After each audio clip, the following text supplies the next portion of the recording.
تم پرہیزگار رہنا چاہتی ہو تو کسی اجنبی شخص سے نرم نرم باتیں نہ کیا کرو، تاکہ وہ شخص جس کے دل میں کسی طرح کا مرض ہے کوئی امید نہ پیدا کر لے،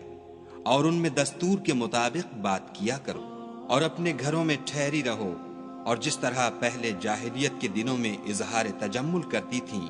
اس طرح زینت نہ دکھاؤ، اور نماز پڑھتی رہو اور زکوٰۃ دیتی رہو، اور خدا اور اس کے رسول کی فرما برداری کرتی رہو۔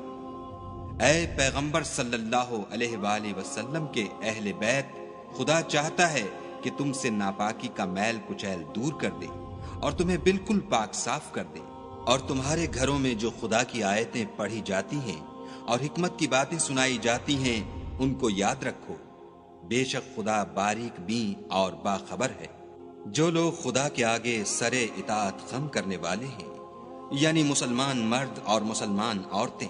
اور مومن مرد اور مومن عورتیں، اور فرما بردار مرد اور فرما بردار عورتیں، اور راست باز مرد اور راست باز عورتیں، اور صبر کرنے والے مرد اور صبر کرنے والی عورتیں، اور فروتنی کرنے والے مرد اور فروتنی کرنے والی عورتیں، اور خیرات کرنے والے مرد اور خیرات کرنے والی عورتیں، اور روزے رکھنے والے مرد اور روزے رکھنے والی عورتیں، اور اپنی شرمگاہوں کی حفاظت کرنے والے مرد اور حفاظت کرنے والی عورتیں، اور خدا کو کثرت سے یاد کرنے والے مرد اور کثرت سے یاد کرنے والی عورتیں۔